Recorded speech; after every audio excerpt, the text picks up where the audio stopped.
عظما جی، بہت بہت سواگت ہے میرے اس چینل انڈین ایکس مسلم ساحل پر. Thank you so much Sahil ji, آپ کا مجھے انوائٹ کرنے کا اور مجھے موقع دینے کا کہ میں اپنی لائف جرنی آپ کے ساتھ اور آپ کے آڈینس کے ساتھ میں شیئر کر سکوں. بہت بہت شکریہ آپ کا. جی، کیسی ہیں آپ؟ میں بالکل مزے میں ٹھیک ٹھاک ہوں. آپ کیسے ہیں؟ جی میں ٹھیک ہوں، اور مجھے ایسا لگ رہا ہے کہ جو آپ کا جو ٹائم زون ہے اس کے حساب سے کافی رات ہو چکی ہے وہاں پہ. جی یہاں پہ رات کے مطلب صبح کے 1:30 بج گئے. اچھا، 1:30 بج گئے. 1:30 بج گئے یہاں کے صبح کے. تو ہاں، معافی چاہوں گا کہ ہمارا جو وقت ہے وہ پراپر طریقے سے میچ نہیں ہو پاتا. یا تو ہم سکون سے کر سکتے ہیں یا تو آپ یا سکون سے کر سکتی ہے. but it's okay, it's alright. So, sometime جو ہے نا ویسے بھی جگہ رہتے ہیں کیونکہ تھوڑا سا اسٹڈی بھی کرنی ہوتی ہے، تو یہ ہے جی کہ عادت سی بن گئی ہے، تو that's okay, all good. ٹھیک ہے، چلیے کوئی مشکل نہیں. عظما جی، آپ بار بار ہمارے اس چینل میں جڑتی رہی ہیں کئی ساری اوپن لائف اسٹریم میں، لیکن چونکہ مجھے آپ کی سٹوری پتہ نہیں ہے، اور ایسا لگتا ہے مجھے کہ بہت سارے ہمارے ویورز کو بھی آپ کی سٹوری نہیں پتہ ہوگی، تو اس لیے ہم نے یہ ایپیسوڈ رکھا ہے تاکہ آپ کی لائف جرنی کے بارے میں ہمیں پتہ چلے. سب سے پہلا میرا سوال آپ سے یہی ہے کہ آپ اپنے بچپن کے بارے میں، اپنی فیملی کے بارے میں، اور جب تک کہ آپ کا اسلام تک کا سفر رہا ہے، ساتھ رہا ہے، تب تک کے بارے میں کچھ چیزیں بتائیں. کوئی بھی ایسی ڈیٹیل جو آپ کو لگتا ہے کہ آپ کو شیئر نہیں کرنی ہے تاکہ آپ کی آئیڈینٹی ریویل ہو یا آپ کو کوئی سیکیورٹی پرابلم ہو، تو آپ اس کو اسکپ کر سکتے ہیں یا اس میں کچھ چینجز کر سکتے ہیں، نام، جگہ، اور اس طریقے سے بھی ہم کو بتا سکتے ہیں کہ ہم کو میسج مل جائے بس. جی جی جی ضرور. میں جو ہوں مسلمان گھرانے میں پیدا ہوئی ہوں پاکستان میں، اور نارمل پاکستان کا جیسے اتنا کٹر جیسے وہ نہیں تھا ماحول، مطلب تھے کہ نماز پڑھتے تھے، قرآن پڑھتے تھے، روزہ رکھتے تھے، سب چیزیں کرتے تھے، لیکن اتنا زیادہ جیسے کٹر نہیں تھا، لیکن جو بیسک چیزیں تھیں ہم لوگ فالو کرتے تھے. تو یہ ہے کہ ہم لوگ ترجمے کے ساتھ قرآن شروع سے پڑھتے تھے کیونکہ میں نے اپنی امی کو بھی دیکھا تھا پڑھتے ہوئے. تو لیکن یہ تھا کہ اتنا زیادہ توجہ کبھی ترجمے پڑھتے تو تھے لیکن تب توجہ اتنا کبھی نہیں دیا ایسا قرآن پڑھنے کا. تو یہ تھا کہ اس کے بعد پھر جب میں نے قرآن جب ترجمے کے ساتھ جب پڑھنا شروع کیا ہے، وہ اراؤنڈ جو صحیح معنوں میں پڑھنا شروع کیا ہے وہ اراؤنڈ 2000 میں پڑھنا شروع کیا ہے ترجمے کے ساتھ. سمجھنے کے لیے نوٹس بناتی تھی میں اپنا. لیکن یہ تھا کہ جب میری پہلی یہاں پر میں آسٹریلیا سے ہوں، بورن پاکستان سے ہوں، لیکن میں آسٹریلیا میں رہتی ہوں. I am a nurse. اور یہ ہے کہ جب میں نے اپنا قرآن ترجمے کے ساتھ پڑھنا شروع کیا تو مجھے اس کے بعد چیزیں کھلنی شروع اچھا ہو عظما گئیں کہ جی، بس ایک چیز پوچھ لوں میں کہ آپ کا بچپن بھی آسٹریلیا میں ہی گزرا ہے یا آپ کا بچپن پاکستان میں گزرا ہے؟ اگر آپ بتانا چاہیں تو بتا سکتی ہے. میرا بچپنا پاکستان میں گزرا. میں نے پاکستان میں گزرا ہے، اور پاکستان میں یہ تھا کہ بالکل ڈیفرنٹ ماحول تھا کہ اتنا زیادہ فریڈم نہیں عورتوں کو، لڑکیوں کو، کہ اتنا زیادہ فریڈم نہیں. پھر یہ کہ ایسے ہی ماڈریٹ فیملی سے تعلق رکھتی ہوں میں. ایسا مطلب جو ہے نا اتنا فریڈم نہیں ہے وہاں پر لڑکیوں کو. لیکن یہ کہ جو میرے پیرنٹس تھے وہ مطلب بڑا ویسا دیکھ بھال کرنا جیسے پیرنٹس کی ذمہ داری ہے، انہوں نے کوئی کسر نہیں چھوڑی. انہوں نے اپنا جو کر سکتے تھے جتنا انہوں نے کیا. تو اب وہ اس دنیا میں حیات نہیں ہے میرے والدین، تو ان کی وفات ہو گئی دونوں کی. میرے خیال میں اراؤنڈ 2000 ہی ہو گئی. 2000 میں ہوئی گئی دونوں. 3 مہینے کا فرق تھا جب ان کی، میرے ماں باپ کی جو ڈیتھ ہو گئی. تو اس کے بعد پھر جو ہے وہ، بلکہ اس سے پہلے ہی میں جو ہوں یہاں پر آ گئی تھی. آسٹریلیا میں میری شادی ہو گئی تھی. تو یہ ہے کہ میں یہاں پر آئی تو میں نے قرآن پڑھنا شروع کیا کیونکہ شروع سے دلچسپی تھی ترجمے کے ساتھ پڑھنے کے لیے، پڑھنے کے لیے تاکہ ترجمہ کے ساتھ پڑھوں اور ڈیووٹیڈ ہو جاؤں میں، دعا مانگنا، تراویح پڑھنا، نماز پڑھنا، روزہ رکھنا، یہ سارا بالکل اور زیادہ میں سمجھتی تھی کہ میں جتنا زیادہ پڑھوں گی اتنا زیادہ اللہ مجھ سے خوش ہوگا اور میری زندگی آسان ہوگی. تو جو کہ مطلب اور مزید جو ہے کنفیوژن بڑھتا ہی چلا گیا جتنا جیسا میں ترجمے کے ساتھ پڑھتی رہی. تو پھر تھوڑا کچھ حالات بھی ایسے ہوئے کیونکہ جب یہ تھا کہ میں نے یہ نوٹ کیا کہ جو مسلمان جو ہیں وہ عورتوں کے ساتھ جو ہے جو میرے ارد گرد میں جو عورتوں کے ساتھ ان کا زیادہ اچھا بیہیویئر نہیں، وہ بہت زیادہ ان کو ڈی ویلیو فیل کرواتے تھے، کوئی ورتھ نہیں تھی، جو جہاں ان کو جو ہے الزام لگا دیا جس کا جو چاہا بالکل عورتوں پہ. میں جہاں میری شادی ہوئی یہاں پر تو اس میں بھی میں نے وہی دیکھا مرد میں سمجھتی تھی کہ شادی کے بعد جیسے ایک عورت کا ہوتا ہے کہ بھائی شادی کے بعد ایک فیملی ہوگی اور بالکل صحیح طریقے سے رہیں گے، سکون سے رہیں گے، عزت کے ساتھ. تو لیکن وہاں پہ بھی غصہ اور سارا کیا کہتے ہیں ڈسرسپیکٹفل ساری چیزیں دیکھیں اور مجھے بتایا گیا کہ آئی ایم انوردی اور یہ کہ کیا کہتے ہیں پھر وہ میرا جو ہسبینڈ ہے وہ بھی جو ہے نا وہ مناظر نکلے. تو خیر اور میری ایک سوری میں اس سے پہلے جب آسٹریلیا آنے سے پہلے میری ایک شادی ایک اور ہو چکی تھی پاکستان میں جب میں ان 20s میں تھی. تو وہاں پر میری حیدرآبادی فیملی میں شادی ہوئی تھی، پہلی شادی.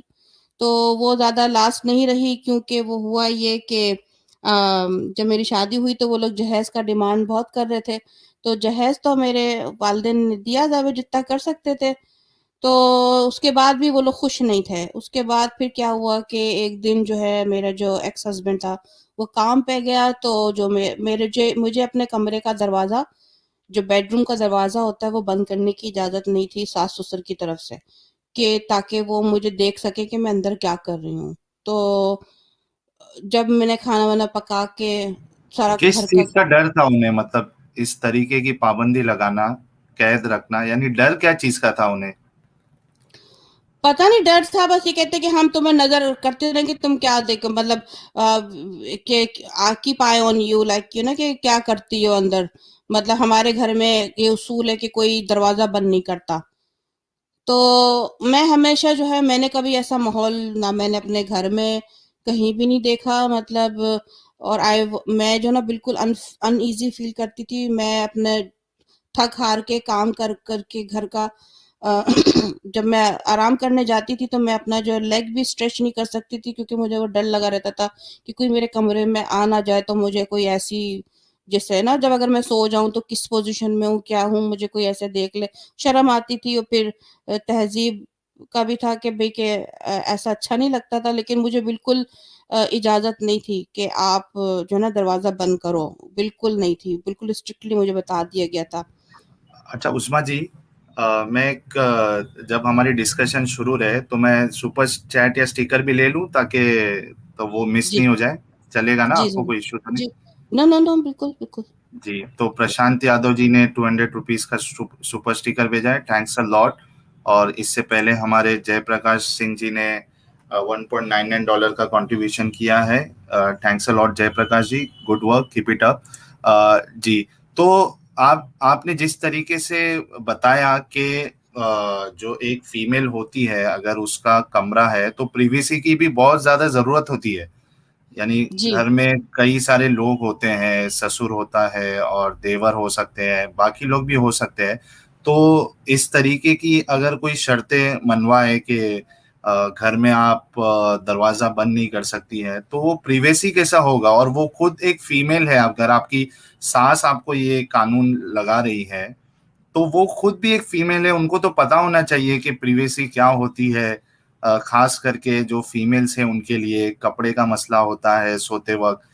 مردوں کے لیے تو اتنا پرابلم یہ سب چیز میں نہیں ہوتا ہے. اور خاص کر کے جب آپ مسلم فیملی سے آتی ہے تو جو آپ کے جو کپڑوں کا جو طریقہ ہوتا ہے جو یعنی سلوار قمیض، اس میں بہت زیادہ پھر دھیان رکھنا پڑتا ہے آپ کو، خاص کر کے اگر جی آپ کی بڑی فیملی ہے تو اس طریقے کے شرطیں لگانا یہ تو خود میں ایک عجیب چیز ہے. جی عجیب چیز ہے، مجھے بھی بہت ہی عجیب سا لگا. شادی کے شروع دن تھے تو مجھے پہلے ہی بتا دیا گیا تھا، کیونکہ صرف دروازہ اس وقت بند ہوتا تھا کہ جب کہ مطلب ہے کہ ہسبینڈ رات کو جب سونے کے لیے آتے تھے اینڈ دیٹس اٹ. اس سے دن میں جو ہے نا میں اپنے کمرے میں جاؤں، یا اگر میں ٹی وی دیکھ رہی ہوں یا بیٹھی ہوئی ہوں یا کچھ کھا رہی ہوں یا پڑھ رہی ہوں یا کچھ بھی کر رہی ہوں، مطلب کہتے ہیں کہ آپ دروازہ بند نہیں کر سکتی، یہ ہمارے یہاں الاؤ نہیں ہے. اور جہاں تک یہ ہے کہ صرف ساس سسر تھے وہاں پہ، تو ساس جو تھیں وہ اپنے لاؤنج روم میں سوتی تھیں، اور جو سسر جو تھے وہ اپنے بیڈ روم میں سوتے تھے، تو وہ لوگ بھی ایک ساتھ نہیں سوتے تھے. تو مطلب یہ کہ ان میں بھی کچھ پتہ نہیں کیا پرابلم، عجیب سی ایک حرکت دیکھی، عجیب سی چیز دیکھی جو کہ میں نے کبھی اپنے مطلب کبھی میں نے اپنے فیملی میں انکل آنٹی کبھی میں نے کبھی ایسا دیکھا نہیں. تو ایک عجیب سا ہی ماحول میں نے دیکھا ان کا، تو بالکل منع کر دیا تھا. تو ایک دفعہ ایسا ہوا کہ جب میں یہی کام کر کے کھانا وانا کھلا کے لنچ کے بعد جو ہے نا صفائی کر کے سب کچھ میں اپنے کمرے میں آئی، تو میں پورا وہ ایک دوپٹہ جو ہوتا ہے نا بڑا والا چادر جو ہوتی ہے پوری، وہ سر جی. سے لے کے وہ بڑا والا وہ میں اوڑھ کے اپنے بیڈ کے کونے پہ میں بیٹھی رہتی تھی. لیٹ بھی نہیں سکتی تھی صحیح سے کیونکہ مجھے ڈر لگا رہتا تھا کہ کوئی آ نہ جائے. تو وہ میں ہوں. بیٹھی ہوئی تھی، تو چادر پورا ڈھکا ہوا، پورا جسم پورا سر دوپٹہ پورے پیر تک ڈھکا ہوا تھا. تو وہاں پر بیٹھی ہوئی تھی، تو ساس جو ہے وہ میرے خیال میں نہانے چلی گئیں. تو وہ جاتی تھی تو وہ ایک ایک گھنٹے کے لیے جاتی تھیں. تو سسر جو ہے وہ آ کے میرے کمرے میں آ گئے اور شرٹ بدلنے لگے اپنی. تو میں دنگ رہ گئی، مجھے بڑا شوق پہنچا. تو میں عزت سے احترام سے میں کھڑی ہو گئی، اپنا بیڈ کے سے نہا رہے ہیں. تو ان حیدرآبادیوں میں یہ تھا کہ مجھے بتایا گیا تھا کہ بھائی آپ جو ہے نا تب ہمارے بڑے جو ماں باپ ہیں ان کی احترام کرتے ہیں، ادب سے کھڑے ہو جائیے اور پھر آداب کیجیے، جیسے ہاتھ کا ایک اسٹائل ہوتا ہے وہ باقاعدہ مجھے ایک ایک چیز بتائی گئی تھی کہ ایسے کرنا ہے. تو میں اسی لحاظ سے میں فالو کر رہی تھی کہ میں نے آداب کیا، سر پہ دوپٹہ اوڑھ کے بالکل تمیز سے کھڑی ہو گئی. تو اب یہ آئے انہوں نے میرا سسر، وہ انہوں نے سر پہ ہاتھ رکھا. تو ہوتا نا وہ بزرگ جو لوگ ہوتے ہیں وہ سر پہ ہاتھ رکھ کے دعا کرتے ہیں، کلچر جو ہے. تو وہ ہاتھ جو ہے ان کا جو ہے وہ میں نے ہاتھ جو ہے سر پہ رکھا، تو اب ہاتھ جو ہے وہ ان کا میرے پیٹھ پہ جا رہا ہے، پیٹھ پہ جا کے میرے پیچھے مطلب بٹ پہ جا رہا ہے، پھر ہر جگہ آ کے مطلب انپروپریٹ جگہ جانے لگا، اور پھر مجھے اپنی طرف انہوں نے کھینچ لیا اور وہ مجھے جو ہے وہ کس کرنے کی کوشش کی انہوں نے. تو میں نے اس وقت جو ہے ان کو پنچ مارا کھینچ کے، تو وہ دیوار پہ جا کے چپک گئے چھپکلی کی طرح. کیا عمر تھی آپ کے سسر کی، اتنی ایسی حرکتیں کر رہے تھے وہ؟ مطلب وہ تھے مطلب میرے خیال میں 60s کے رہے ہوں گے وہ. تبھی بھی اندر مطلب کی وہ گرمی ان کی نہیں گئی تھی، اور جو جی ایک یعنی بہو جس کو بیٹی مانتے ہیں وہ ان کے ذہن میں نہیں آیا تھا کہ یہ میری بیٹی ہے. جی. تو یہی تھا. تو مجھے بالکل میں آئی واز لائک میں بھی شیک کر رہی تھی، میرا جسم جو ہے نا بالکل ڈر کے مارے. مجھے نہیں پتا کہ میں نے کس طریقے سے پنچ مارا، کہاں سے میری یہ طاقت آئی، اسٹرینتھ آئی کیا کرنے کی، کیونکہ میں نے کبھی ایسا اپنی لائف میں میرا ابھی کبھی دیکھا نہیں، مجھے کبھی سوچا بھی نہیں تھا. تو میں تو صرف اپنے ماں باپ کے گھر سے اٹھ کے بس ڈائریکٹ شادی ہوئی، تو جو کانسیپٹ تھا کہ ایسا تو کوئی کانسیپٹ ہی نہیں تھا. تو خیر جب میں نے ان کو پنچ مارا تو وہ نیچے گر گئے دیوار پہ، پہلے دیوار پہ لگے، پھر چپکے رہے، پھر دوبارہ نیچے آ گئے فلور پہ. ان کا چشمہ کہیں اور تھا کارپٹ پہ، وہ کہیں اور. تو انہوں نے پھر اٹھ کے انہوں نے مجھے دھمکی دی انہوں نے سسر نے کہ اگر میں نے اپنے ایکس ہسبینڈ کو یعنی کہ ان کے بیٹے کو بتایا تو وہ بھی نقصان میں رہے گا اور میں بھی نقصان میں رہوں گی. تو پھر یہ کہہ کے وہ روم سے چلے گئے. تو میں بالکل رونے لگی، میں بالکل میری حالت بری ہو گئی، بالکل میں شیک کر رہی تھی. تو میں نے جو فون کیا اپنے ایکس ہسبینڈ کو، ان کی ان کا جو بزنس جو ان کا جو تھا شاپ وغیرہ وہ قریبی تھا، تو ان کو فون کر کے گھر پہ بلایا. میں نے کہا آپ آئیے. تو آئے تو ان کو میں نے بتایا. تو سب سے پہلے تو ان کے منہ سے یہ نکلا میرے ایکس ہسبینڈ کے کہ اچھا تو یہ ہے کہ میرے اتنے سارے پیسے ان کے پاس پڑے ہوئے میرے باپ کے پاس، اور انہوں نے یہ حرکت جو ہے بڑے بھائی کی بیوی کے ساتھ بھی کیا انہوں نے ایسے ہی. لیکن وہ بڑا جو بھائی ہے وہ عقل مند تھا، وہ الگ ہو کے اس کا الگ رہنے لگا بیوی کو لے کے. اور پھر آپ کے ہسبینڈ آگے کچھ تو ریئیکٹ نہیں کیا انہوں نے؟ نہیں، میں تو پھر کہنے لگا اچھا ٹھیک ہے میں جاتا ہوں اپنی ماں سے بات کرتا ہوں تو پھر میں آتا ہوں. تو وہ کمرے کے باہر جب وہ گئے ہیں اپنی ماں سے بات کیا ہے، تو ماں سے جب بات کرنے کے بعد جب واپس آئے کمرے میں تو کائی پلٹ گئی، یعنی کہ ڈیفرنٹ ہی سچویشن ہو گئی. وہ کہنے لگے کہ بھائی ہمارے اسلام میں یہ آیا ہے کہ اگر ماں باپ کہیں کہ اپنی بیوی کو چھوڑ دو بھلے سے وہ انوسنٹ ہی کیوں نہ ہو، تو آپ طلاق دے دو ان کو، اس کو بیوی کو دے دو اگر ماں باپ بولے.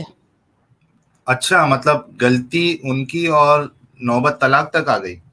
جی جی اسٹریٹ، مطلب میں کہا سڈنلی طلب بالکل ہی کایا پلٹ ہو گئی. پہلے تو بڑا ہمدردی دکھا رہے تھے ایکس ہسبینڈ، لیکن جب وہ کمرے سے باہر گئے ماں سے بات کیا اس کے بعد کمرے واپس آئے تو کہنا ہے کہ بھائی کہ ہمارے ہاں جو ہے نا اسلام میں یہ ہے کہ اگر ماں باپ جو ہے وہ بولیں کہ طلاق دے دو بیوی کو، چاہے اس کی غلطی ہو یا نہ ہو، آپ طلاق دے دو، آپ اپنا بستر جو پیک کرو سامان، میں آپ کو چھوڑ دیتا ہوں آپ کے ماں کے لیکن گھر. عظما جی، آپ کے جو ایکس ہسبینڈ تھے ان کے ذہن میں یہ بات نہیں آئی کہ یار میں یعنی اس کو تو طلاق دے دوں گا، لیکن اس کے بعد اگر کوئی دوسری بیوی بھی میں لاتا ہوں تو اس کے ساتھ بھی تو اسی طریقے کا سلوک ہونے والا ہے؟ ان کا اس لیے کیونکہ مجھے لگ رہا تھا کہ کیونکہ جب میری شادی ہوئی تھی نا تو اس کے بعد جو ہے وہ میری ساس جو ہے وہ مجھے، کیونکہ میں حیدرآبادی نہیں تھی، تو وہ جو ہے نا بار بار وہ ویڈیو دکھاتی تھی شادیوں کی کہ بھائی کہ حیدرآبادی خاندان اتنا اونچا اعلیٰ، پتہ نہیں میرے بیٹے کو کیا پڑ گئی تھی کہ یہاں پہ شادی کر لی، اور یہ کہ میں تو چاہ رہی تھی کہ حیدرآبادیوں میں ہی لڑکیوں میں شادی ہو. تو اس قسم کا انہوں نے جملے بولے تھے. تو شاید ان کو یہ کھل رہا تھا کہ میں حیدرآبادی نہیں ہوں، اور یہ ہے کہ اس کے اوپر سے پھر ان کے جو باپ نے ایسا جو ہے وہ کر دیا، تو یہ کہ اسی لیے جو ہے نا ان کو تھا. اور یہ بات بھی ٹھیک ہے، جو میرا جو ایکس ہسبینڈ تھا جب میری شادی ہوئی تھی 2 ہفتے ہی ہوئے تھے تو یہ مجھے کہیں کسی سے ملانے کے لیے لے کر گئے، تو میں کار کے سامنے ہی کھڑی ہوں سج بن کے، یہ جو ہے بھاگے جو گھر میں جس کے ملانے کے لیے گئے تھے وہاں میری عمر کی کوئی لڑکی تھی نکلی، تو باقاعدہ وہاں پہ کسنگ اور ہیگنگ شروع ہو گئی وہاں پہ میرے سامنے ہی. تو ان کا چکر میرے خیال میں کہیں اور کسی سے اور چل رہا تھا، لیکن شادی مجھ سے کر لی. تو آپ نے عظما جی یہ اتنا سب جھنجٹ تھا، یعنی سسر کا کیریکٹر ایک دم عجیب آپ نے بتایا، اور آپ کے جو ہسبینڈ تھے ان کا کیریکٹر عجیب بتایا، تو یہ شادی سے پہلے آپ نے کوئی جانچ پڑتال نہیں کی تھی کہ ان کا خاندان کیسا ہے، لوگ کیسے ہیں، نیبر سے؟ عام طور پہ اگر ہم انڈیا کی بات کریں تو شادی سے پہلے بہت سارے یعنی چیکس بھی ہوتے ہیں کہ پتہ لگایا جاتا ہے کہ فیملی کیسی ہے، ان کا طریقہ، محلے میں جا کے انجان طور پہ، یہ سب ہندوستان میں تو کافی ہوتا ہے. تو جی آپ لوگوں نے یہ سب نہیں کیا تھا شادی سے پہلے؟ نہیں کیا تھا تو سب نے تعریف ہی کی تھی کہ کیونکہ یہ لوگ بڑے چالاک تھے، کیونکہ دوسروں سے جو آس پاس جو ارد گرد جو نیبر ہیں اور جو میری جو لوگ ہیں جو جانتے تھے، تو یہ لوگ دوسروں کے ساتھ بہت ہی میں نے خود اپنی آنکھوں سے دیکھا ہے کہ پہلے بھی یہ لوگ بڑا خوش اخلاقی سے بات کرتے ہیں، کوئی سمجھ نہیں سکتا کہ ان لوگوں میں کوئی ایسی پرابلم ہے، یعنی کہ باہر جو ہے ان کا ایک الگ ہی چہرہ ہے تو، اور اندر کچھ الگ ہی چہرہ تھا. تو ایسے لوگ بہت سارے ملیں گے آپ کو. اور ابھی لائف اتنی جرنی میری ہو گئی ہے کہ ابھی میں نے سمجھ لیا ہے، کیونکہ میں دیکھ لیتی ہوں، پہچان لیتی ہوں کہ یہ کہ نا یہ بناوٹی ہے یا پھر ریئل ہے. تو ایسے لوگ جو ہے نا بعض کے دوسروں سے اچھے ہوتے ہیں تاکہ اپنا ایک اندر کا جو کردار ہے، وہ کریکٹر جو ان کی پرسنالٹی وہ چھپا لیں. تو ایسے بہت سے ہیں. تو وہی ایسے ہی ہوا تھا کہ سب نے تعریف ہی کی تھی کہ اچھے ہیں، بڑے اچھے لوگ ہیں اور اپنا بزنس ہے تو یہ ہے، اور پھر اخلاق کے بھی بڑے اچھے ہیں، مدد کرتے ہیں، یہ وہ بڑے پیارے لوگ ہیں، یہ وہ مطلب یہ تھا سارا، یہی ہوا تھا. تو ہمیں مطلب غلط بتایا بھی گیا. اور اس کی بات ہے کہ یہ پتہ نہیں چلتا نا، کیونکہ وہ جو میرا ایکس ہسبینڈ تھا، اس نے اپنا جو چکر ہے جو جس لڑکی سے ہو رہا تھا یا تو وہ اپنے ماں باپ کو بھی نہیں بتایا. تو وہ اپنے ماں باپ سے بھی جو ہے نا وہ چھپاتا تھا ہر چیز. تو بڑا ہی کمپلیکیٹڈ فیملی تھی ان کی نا. جی جی.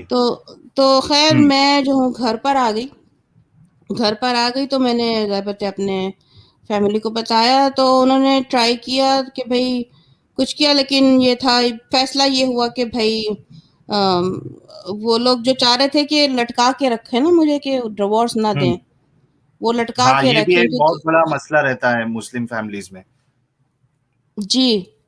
تو میرے جو بڑے ہیں انہوں نے بات چیت کرنا شروع کیا کہ بھائی کہ نہیں بن رہا ہے کوئی چیز، سلسلہ نہیں بن رہا ہے اور ایسا ہے، تو ہماری بیٹی سیف نہیں ہے وہاں پہ.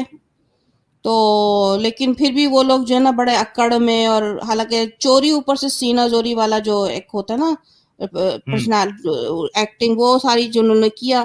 تو آ کے باقاعدہ ڈیمانڈ رکھ رہے ہیں کہ ہمیں اور چاہیے، ہمیں کار چاہیے، تو ہمیں یہ چاہیے، تو جہیز میں ہمیں کچھ نہیں ملا.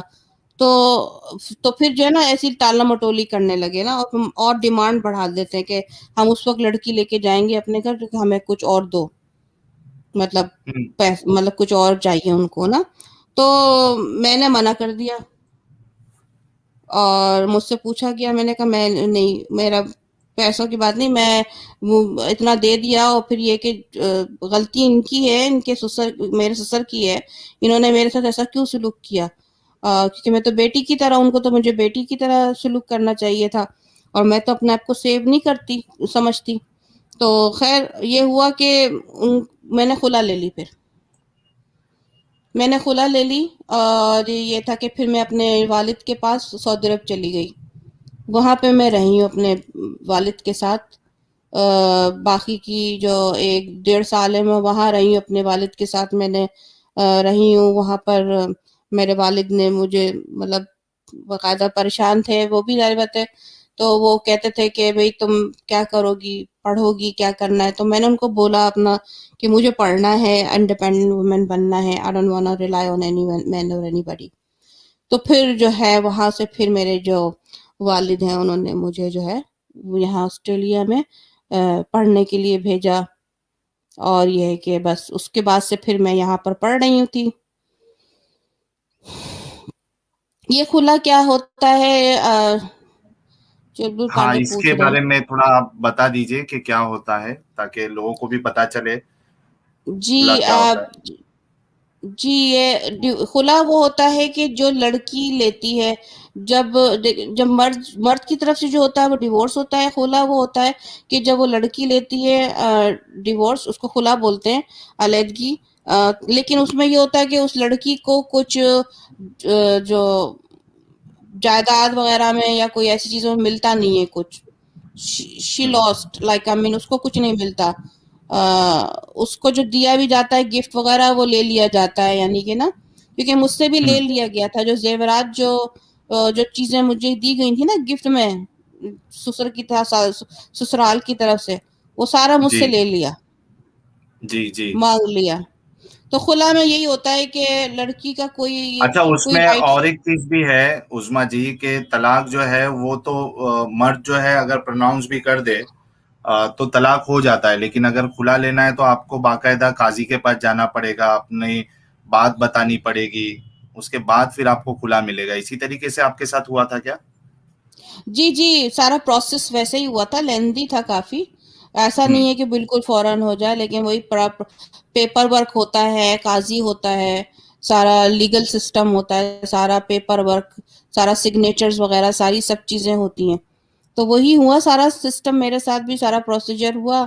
اور اس کے بعد پھر میں اپنے والد کے پاس چلی گئی سعودی عرب میں، وہیں رہی، تو وہاں پہ بھی میں قرآن پڑھتی تھی. پھر اور زیادہ میرا لگاؤ ہو گیا قرآن سے، اور زیادہ میں رات رات بیٹھ کے قرآن پڑھتی تھی، باقاعدہ جو ہے وہ کیا کہتے ہیں روتی تھی رات بھر. تو میرے جو والد ہے دوسرے کمرے میں، وہ میرے رونا سنتے تھے، تو وہ سن کے آتے تھے میرے کمرے میں، مجھے دلاسا دیتے تھے کہ بھائی ہم ہیں ابھی، تمہارے باپ ابھی زندہ ہے، تم یتیم نہیں ہو، تمہارا فیوچر برائٹ ہے، تم کیوں رو رہی ہو، تمہیں رونے کی ضرورت نہیں ہے.